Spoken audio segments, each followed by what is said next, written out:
Hello, folks. Welcome to another live stream poetry event. This is a special edition as we have members of the Sage Graders Collective with us.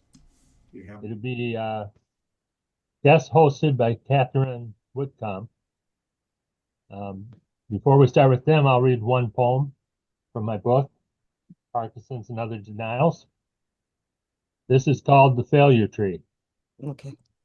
In my yard rests a tree which all my failures perch upon, at night taking turns to enter my dreams.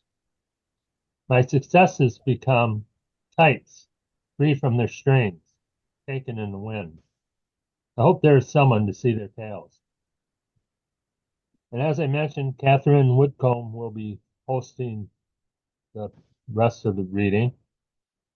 Katharine is the author of 5 collections of poetry, including Habitats, published in 2024 by Poetry Northwest Edition, Saints of South Dakota and Other Poems, and The Daughter's Almanac, which won the Backwater Prize chosen by Patricia Smith. She lives in northern Vermont. Take it away, Katharine. Thank you so much, Ron, and thank you for sponsoring us with our debut reading tonight. And I'm really happy to be guest hosting this reading. I'm going to read one short poem. It's from my manuscript, which is called The Earth Clock, and this is called For the Eldest Daughters. Petals fall from the vase of yellow tulips. Pollen litters the table. Still life.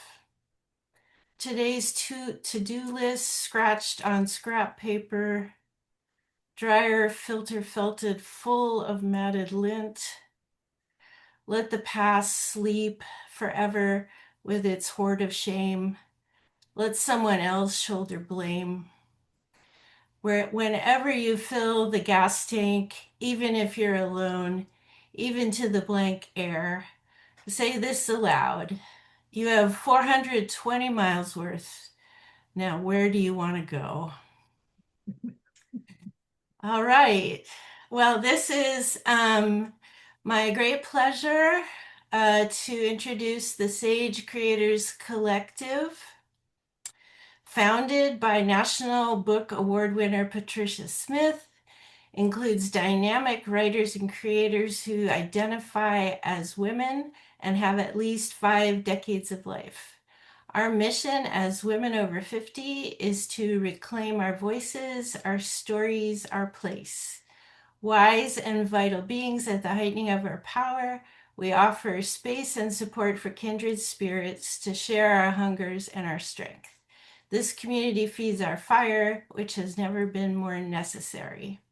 And just to plug, the Sage Creators Collective is excited to announce their wild debut live reading at the AWP conference in Baltimore will take place at Charm City Books at 4 p.m. on Thursday, March 5th, headlined by Patricia Smith and featuring 10 members of the collective. So first up is Ann Arbor. She is a poet, a photographer, a novelist, and a poet who grew up in Mexico, Maine, worked in the local paper mill, and attended college in Massachusetts.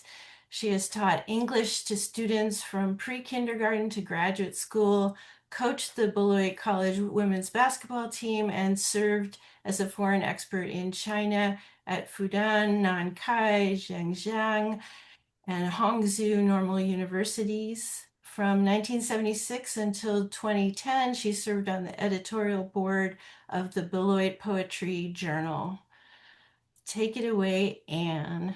Well, thank you.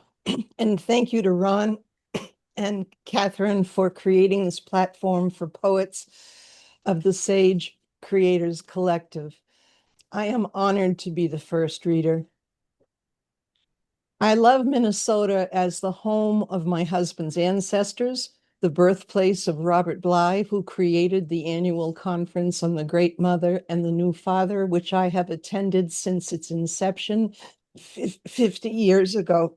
It is also the home base of the Mala Dance Theater that has inspired me for decades with their devotion to dance and honest communication between cultures. Now, like people around the world, I am deeply moved by the brave citizens of Minneapolis risking their lives for democracy. I dedicate my reading to them. I will start with two short love poems for my husband, John Rosenwald. We've been married 50 years, and I've been happy to live with a poet all of this time. Saturday morning. This morning, the monarch butterfly of your tongue met the milkweed blossom of mine. Leaves fluttered and wings trembled as sweet nectar passed between them. Nothing else mattered. Nothing else ever will. Oh, wonderful. At camp, and in New England, a camp is a cabin, not a massive camp. We are sucking the marrow out of September, sunning ourselves in rockers after swimming, reading on the porch with our old eyes while listening to the loons in the waning afternoon light. Then, late at night, skinny dipping under the endless stars. Decades have passed and still we savor apple pancakes griddled on our old green stove, still feel our red wedding canoe surge under our unified strokes, and still love the glow of knotty pine by candlelight as we play cards in the evening, enduring some of our crazier neighbors who sit around bonfires wailing off-key patriotic songs while owls echo the hooting bears. I've spent a lot of time in China, but I love the state of Maine. So, I am the daughter and the granddaughter of immigrants. So I will start with this. Daughter of meat pie people. I am the daughter of meat pie people and sauerkraut makers, the granddaughter of Lithuanian stowaways fleeing the Russian army and the Canadian coal miners who crossed the northern Maine border looking for light. Such an inheritance makes me feel responsible for apples in the trees, berries in the bushes, and weeds I notice even in public gardens. My bones tell me to bend, put my hands in the dirt, and give what's living there space to breathe. My ancestors may never have imagined me exactly, but I am living here in the world of digital excess, trying to remember brave, hardworking people I never knew. Those who came before electricity, before the motor car, and those before the wagon and the wheel, each one sweating, swatting flies under the sun, each one searching for shelter when night came, when February blew in. So many of them could not read as I can, but could find food, while I can pass by without noticing nourishment on the branch, the savory tidbit at my feet. Left on my own, I believe I might starve, but I also believe their awareness explains my deep love and admiration for the cabbage, the radish. I'm just one offshoot on the family vine, a barren one with no seeds to cast, unless these poems, these products of my flesh and blood, fruits of my very breath, count. Count for something. Count for the side that is still, in spite of everything, reaching for the light.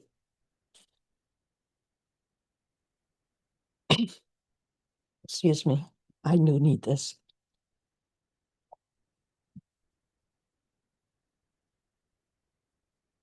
Okay. This is a poem more centered on what's happening now in time. And I think all of us are struggling to keep our heads above water. Talk. He began to talk and talk and talk and talk, blathering like wind howling in an empty soup pot, like a soulless shoe torn and twisting downstream after torrential spring floods. He never could manage to stop himself, hold his tongue from sliding around his cavernous foul mouth like a cracked marble in an overheated pan. How tiring to be only a pair of ears, a pair of breasts, a place for him to enter for his simple entertainment, to be exposed like a nun without her habit, standing in the face of an approaching, starving army. Drill, baby, drill, he'd shout, looking time and again for one more thing to lie about, one more island to conquer, one more great big gusher. Now, I'm going to read that poem again. Talk. He began to talk and talk and talk and talk, blathering like the wind howling in an empty soup pot, like a soulless shoe torn and twisting downstream after torrential spring floods. He never could manage to stop himself, hold his tongue from sliding around his cavernous foul mouth like a cracked marble in an overheated pan. How tiring to be only a pair of ears, a pair of breasts, a place for him to enter for his simple entertainment, to be exposed like a nun without her habit, standing in the face of an approaching starving army. Drill, baby, drill, he'd shout, looking time and again for one more thing to lie about, one more island to conquer, one more great big gusher. So after that kind of darkness, which we've all been putting up with for years, I have a couple of poems about hope. Pregnant at 70. Pregnant at 70, I'm carrying the embryo of hope. I don't know who the father is or if there is one. And even if I did, I wouldn't tell. This inner life's a mystery I won't share, wouldn't dare. The tiny flame might go out with any wind. Howling storms rage all across the seas. I will shelter this new life, hold my head up high, be proud of this pregnancy. And my last poem, Where We're Going, deals with leaves getting stuck in the footprints of deer in the snow. Where We're Going. Outside the kitchen window, brittle leaves chase each other like spring squirrels in circles over the crusty snow. The wind intends to turn everything topsy-turvy, depositing one frozen leaf in every depressed deer print. Whatever the outside temperature may be, it's colder than that. Complaining may soothe some of us, but it won't be as useful as we hope. It's time to put on our "we're really grown up" pants and start walking. Each step matters, even if we personally never get where we're going. Each step matters, even if we personally never get where we're going. Thank you. Thank you so much, Anne. It's so You're more moving. than welcome. I'm happy to be here with all of you. Thank you. All right. Next, Patricia Clark is the author of Oh Lucky Day, published by Madville in 2025, and Self-Portrait with $1,000,000. A poem from Oh Lucky Day named What My Father Wished For won a Pushcart Prize and appears in the Pushcart Anthology Volume 50.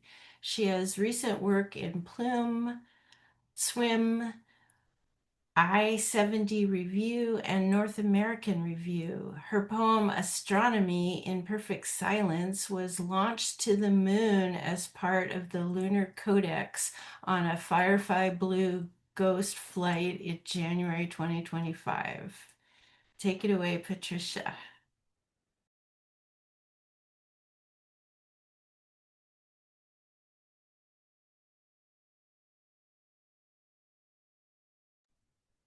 Hello, thank you. I'm delighted to be here. Thank you very much to Ron Palmer, our host tonight. And thank you, Katharine Whitcomb, for organizing us and corralling a few cats. A big shout out to Minnesotans and the people of Minneapolis. People around the country are watching you and applauding you. And in a lot of ways, you helped me choose the poems that I'm going to read tonight.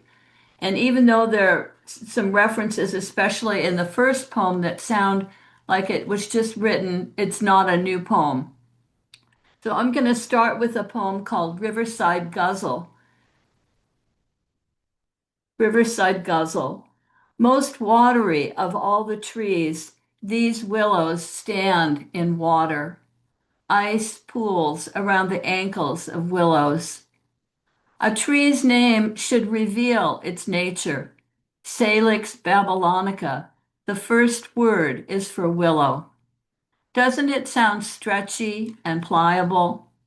Babylonica is for the weeping part of willow. From a quotation in Psalms, by the rivers of Babylon we wept. The people hung harps on willows. The weight gave them a bent, permanent shape. A girl flings her hair down, a young willow, a golden color like a shout, all the length of the fronds. They light up the willow. Nearby on the concrete ramp, an ice-filled boat waits for the sun to unmoor it, sail it past the willows. In the season of thaw, this ice giving way. By the rivers of America, we wept these willows.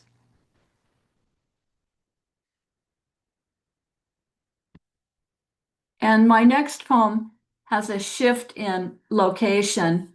This was written during the time of the Iraq War. It's called Their Shoes. It's simply an extreme close-up of dusty shoes, mostly plastic sandals, and therefore cheap, caught in a loose sprawl along a dusty street. The lens so close in black and white that you see how one woman's heel dug in, carved a concave slope into the shoe's footpad, leaving her mark. Such a familiar detail exposed, you think of your own sore heel mornings when you first walk across the oak floor. Another right shoe seems small enough to be a child's, and you're sure the thong part between the big toe and the next toe rubbed, chafing her skin. Still, the girl gradually made a callus, learning to run along the street in sandals, not to step out of them, even when the thud of a roadside bomb made her jump. Today, the group of women, girls, and boys stood here waiting all morning for a bus. To leave would mean giving up, trudging miles back to where they'd left. And the bus promised a chance to pick up bread in the next town, or maybe find soap to wash their clothes.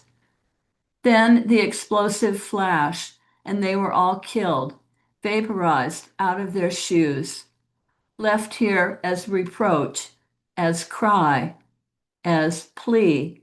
This was all we had. Plastic shoes, sore feet.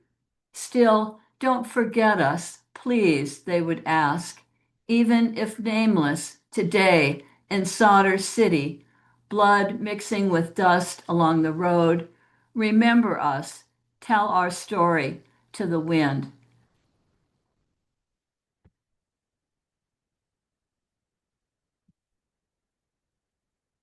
And the next poem, there's a river near where I live, and I often walk there.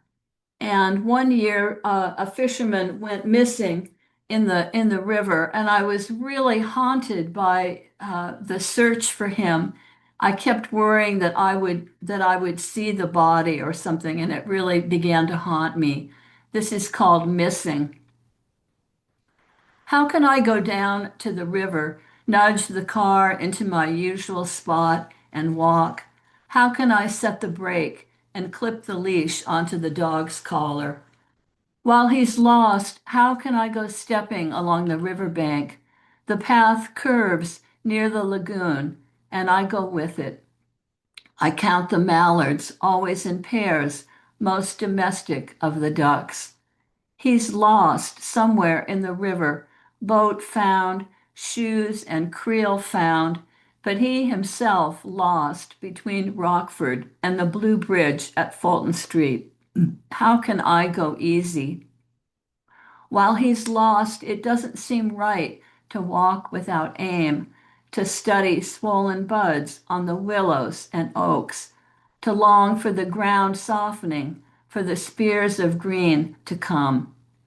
How can I go easy down to the river, water where I dipped my hand after my father died, river that I asked to soothe him, and now the river that has taken this life? Rivers are where my brothers stand in their tall hip boots, lines swishing out like the lithe tongues of frogs to nab a tasty bug. Rivers where my father stood, seeking quiet away from home. One day a red helicopter clattered along overhead, low and looking, and it wasn't a time to wave. They went searching along the riverbank. It wasn't my brother they looked for, but it might have been. How can I go down to the river tomorrow, today, drive down and steer the car into a spot, knowing that he's lost in water cold as slate, soul seeking for a way to climb out?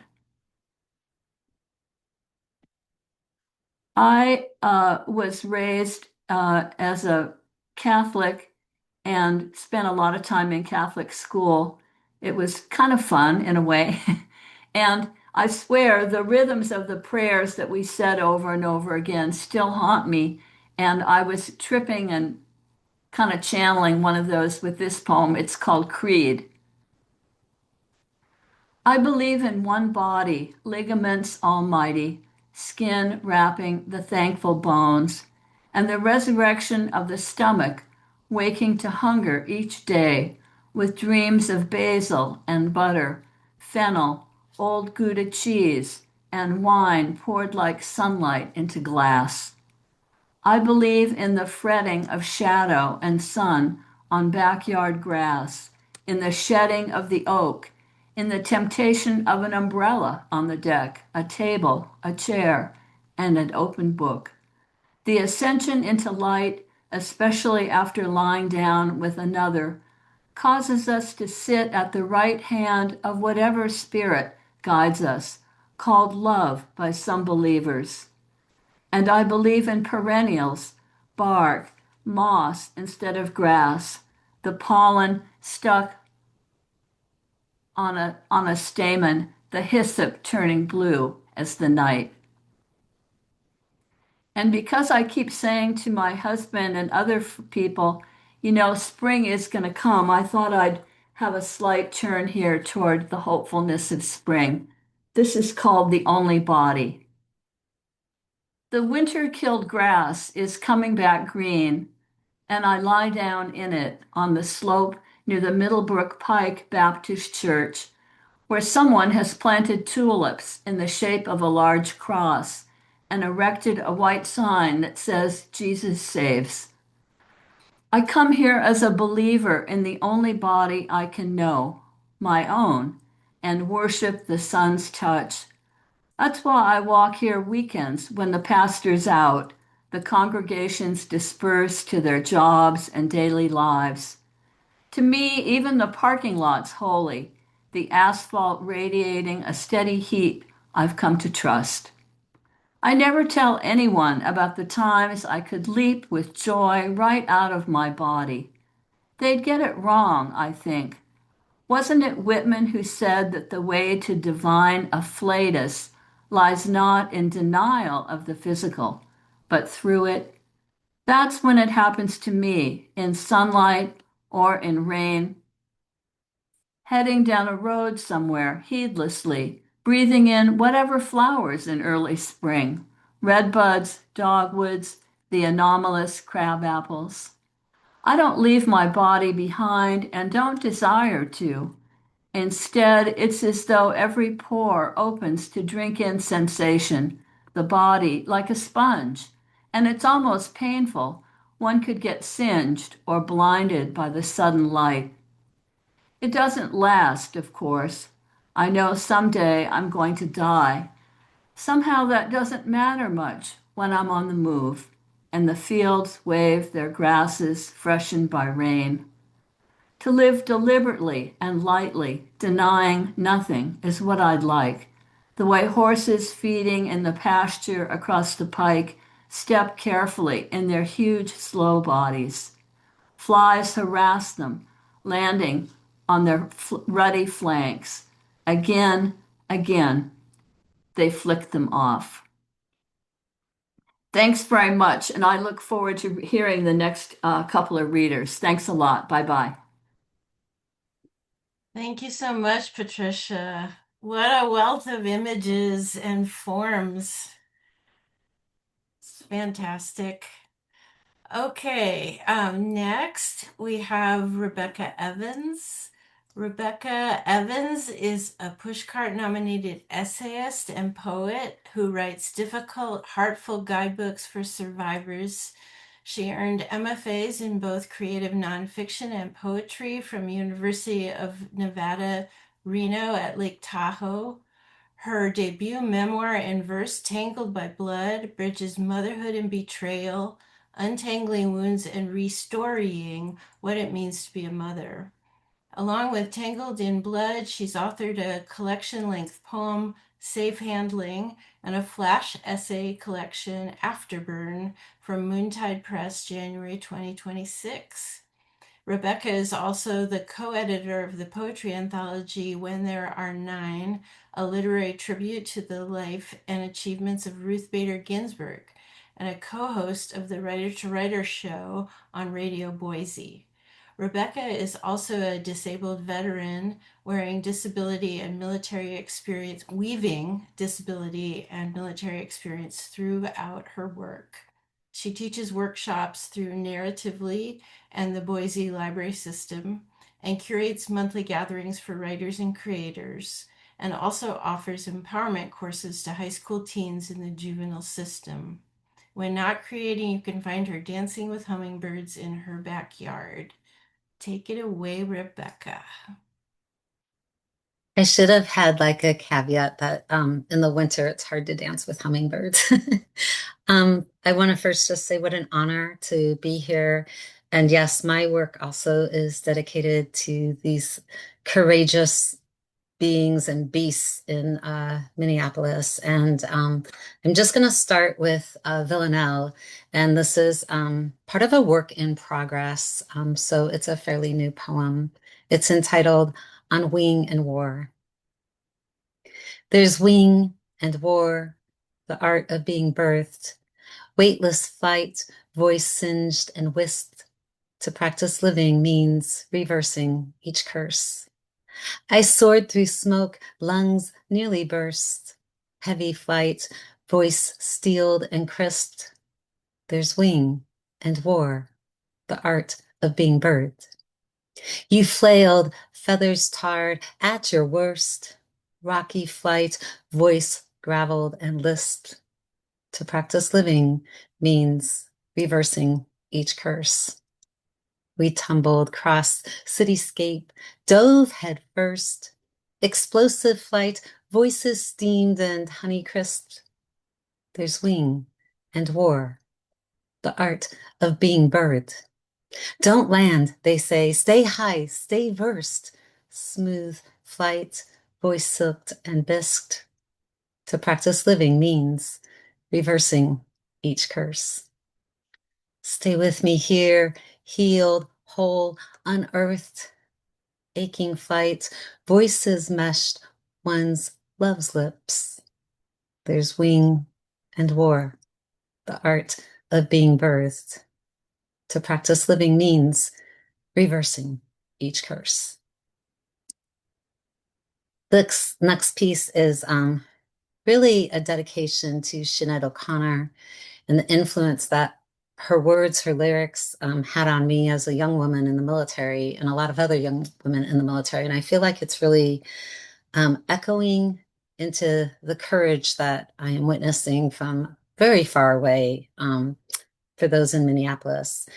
And this will be part of an anthology that is dedicated to Sinead O'Connor. In 1987, my sweet mate pulled me through our shared bathroom, played Troy again and again and again. We were so young then.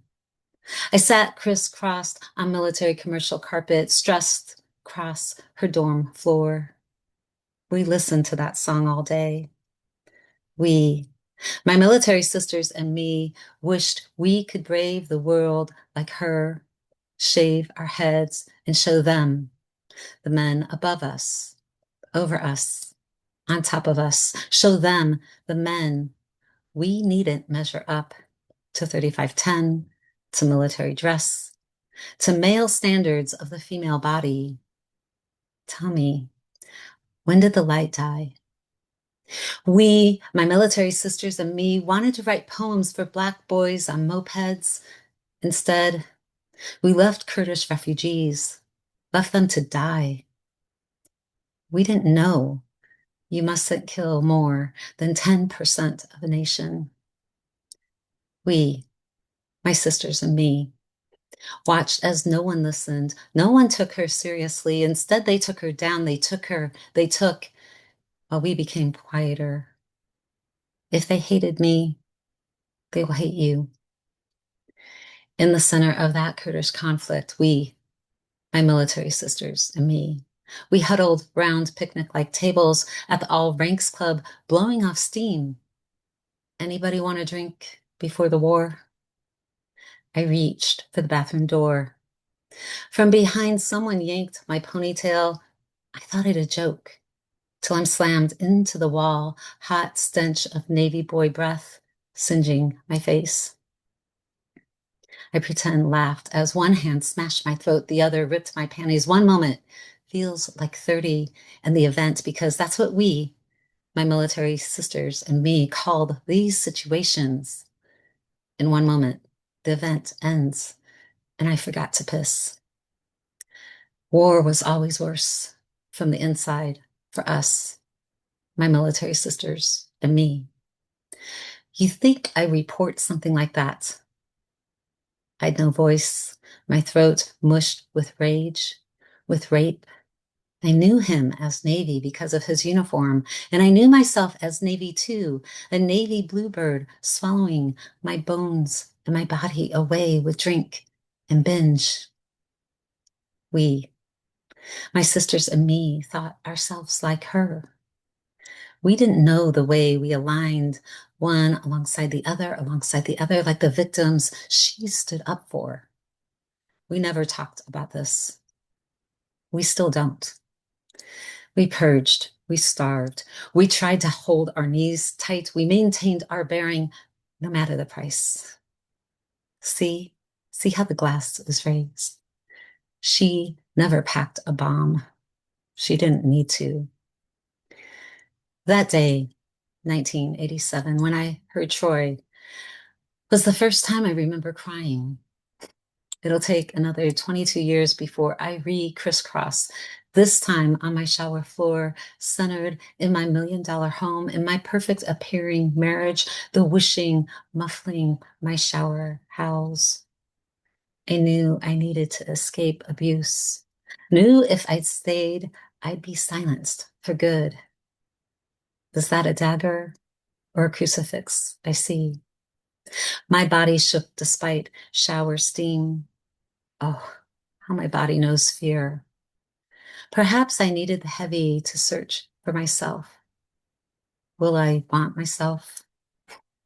I do not want what I haven't got. Did I tell you how Troy felt in my body?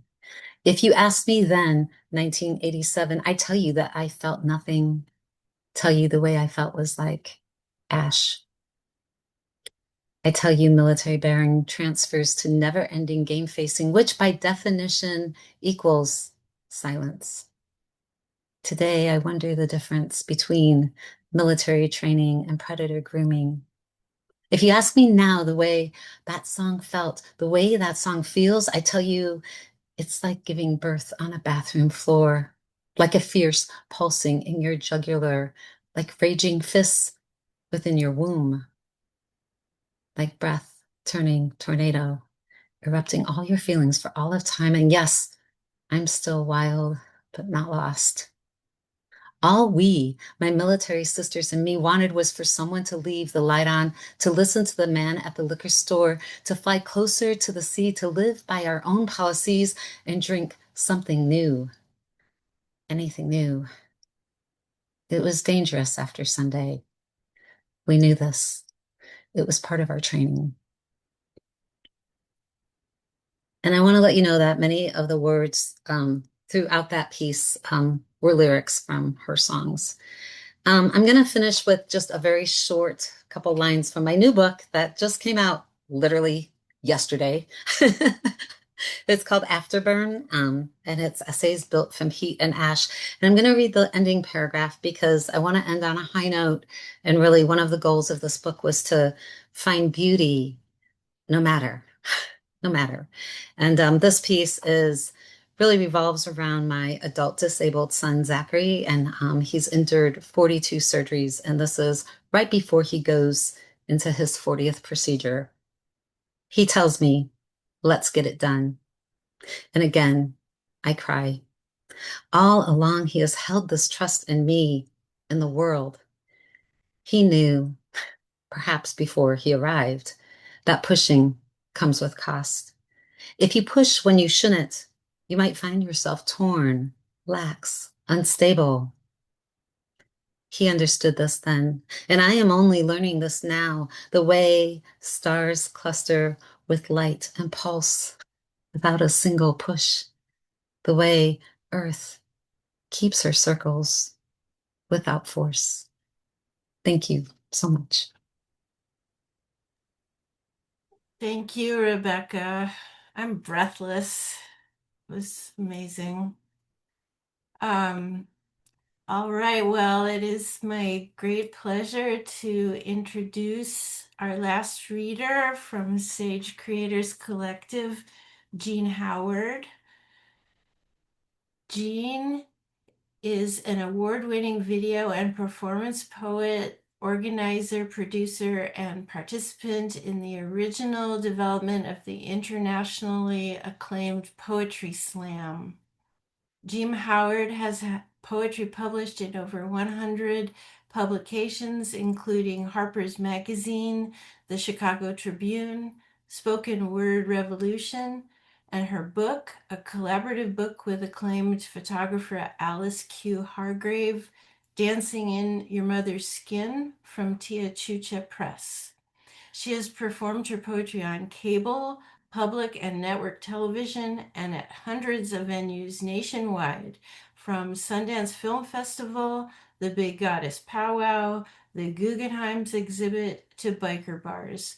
Recently, Jean has served on the advisory board of Utah Arts Alliance and Brawley Arts, after serving as director of Chicago's National Poetry Video Festival for 8 years and having her award-winning videos featured on PBS and festivals around the nation.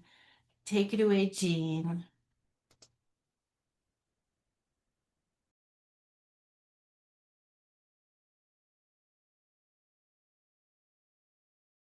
Yep, there you go. So thank you again, you guys. I am thrilled to be part of this amazing group of women, such a diverse voices and a powerful poetry. So thank you so much.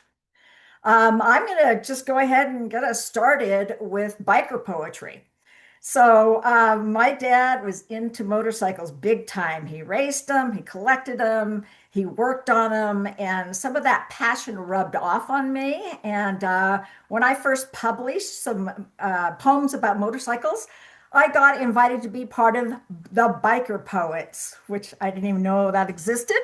So this little poem I'm going to do was actually performed in the Outlaws Motorcycle Gang, excuse me, clubhouse.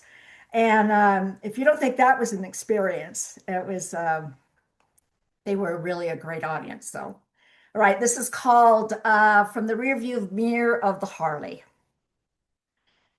Blue, with one fist of cloud, the color of new rain. Below, in the left-hand corner, a tree, scruffy and aching with green.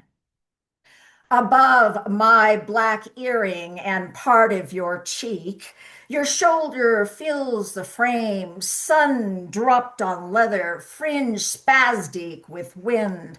The sharp line of the highway runs its stitch through and through. Our rearview mirror, a glass bead on its thread. Behind us, just a trinket of time. So there you go.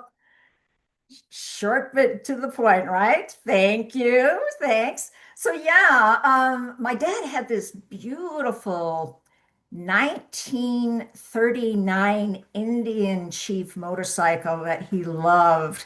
It was in the garage. I mean, it was a thing of beauty. And he got Alzheimer's, and this poem is about that experience. It's called Indian Motorcycle.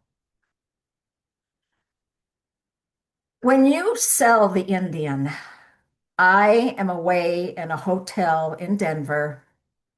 The news shoots like electroshocks through the mouths of our family because when you sell the Indian, despite the plead my husband made of you before we left, rumors of it running through as if we were not losing just you, but the past of you. The boy running skinny on the west side of Salt Lake. The you of you that cried in boy terror as great schoolmates trailed your way. The slip of you being bloodied at the porch step, almost making it in. The almost of you, always a dad that picks you up and throws you back out to be a man, to be a man, to be a man. It's not the machine that we're losing, old and grace, still kicks up in the garage. No, but the grace of you, sliding lightly across the gym floor, arms adjusted like tuned pistons, punching light right into your foe. It's the blonde head of you, smashing waves into the sky, the nuts and bolts of you greased and snarling, glistening gears that ache for more. It's the zen of you, tucked and tuned, loose and loose with liquor, kissing fear right on the smacker.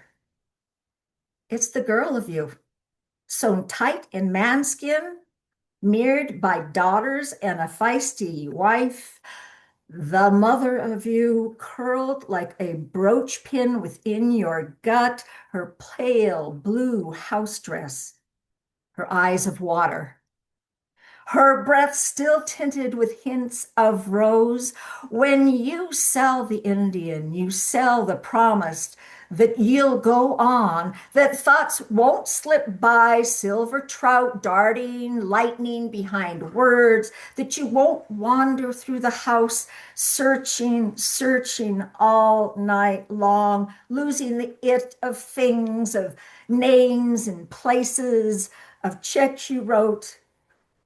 When you sell the Indian, that which is precious, spokes and leather, aging chrome deep in the garage, you forget that night with me, the daughter, frantically trying to get it back. And I did. Thank you. Thanks so much. So I am going to do another poem about family. This poem is about my sister Shirley. She married this magnificent young Samoan man who was a chief, and he became a master bricklayer here in the States. And this is called Widow, Death of the Bricklayer. When Shirley says widow twice, because the young check-in girl at the outpatient surgery does not hear her the first time, she hurls that word out there and it ricochets on each wall so the whole room feels the hard thing that it is. The burning, huge thing all rolled up into one word we're all ducking to avoid. As if the film of it is wound up tight in a sealed plastic cylinder, lid pressed onto that which light must not find, if released, would shoot rays, crackling, slashing rays that would sear through skin.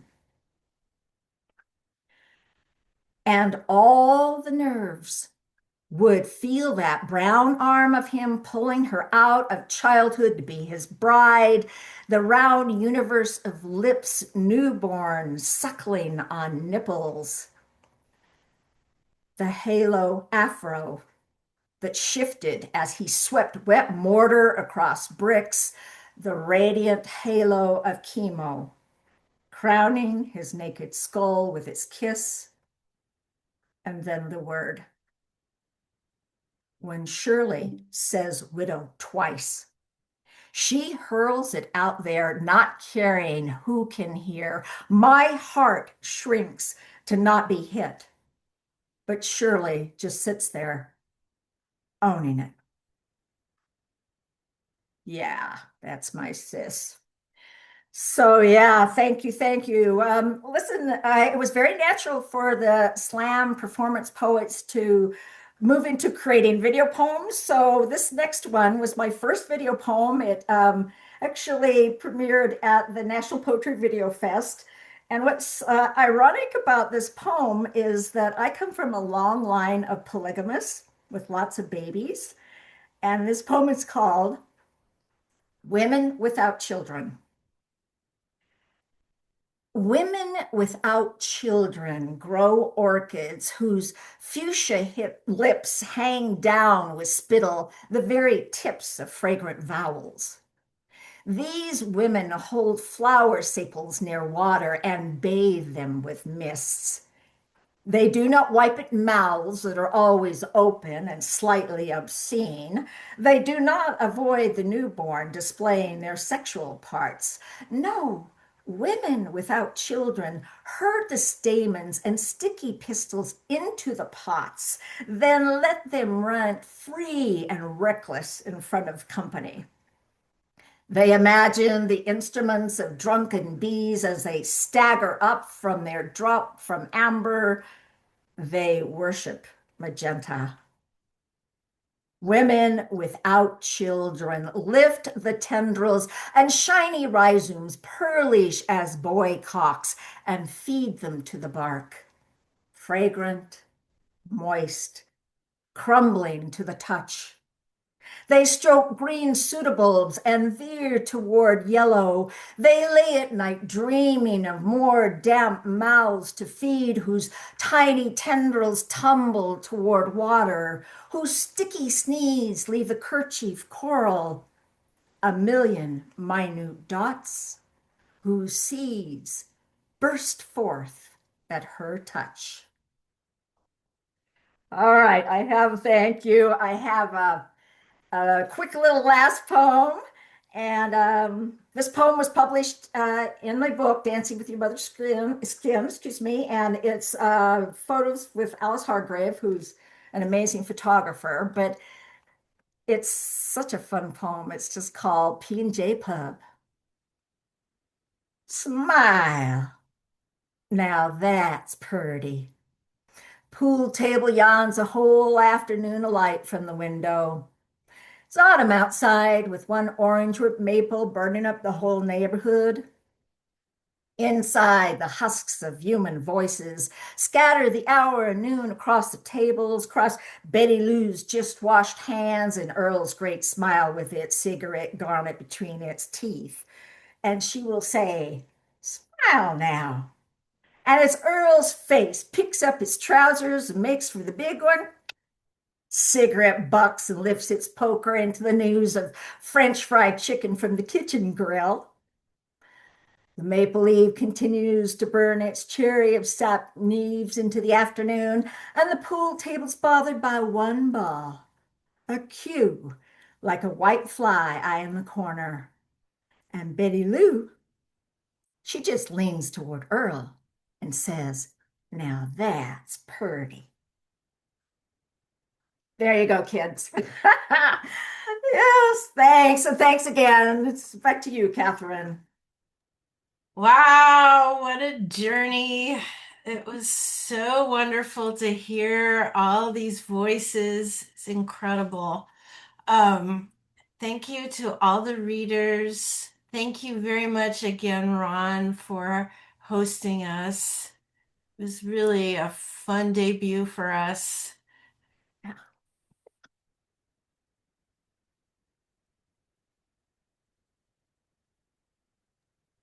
And thanks to all of you for reading tonight. Thanks to the audience out there that joined in and enjoyed these wonderful poets. Thanks to Valerie Lockhart and the Minneapolis Television Network for putting this on. And have a wonderful evening. Yeah, thanks, Valerie. Yeah, you're welcome. Thank you. Thank you so much. Bye. Valerie. Bye, everyone. Bye, everyone. Thank you, Valerie. Thank you so much. I really Good loved night. it. This was I fun. really loved hearing your work. It was terrific.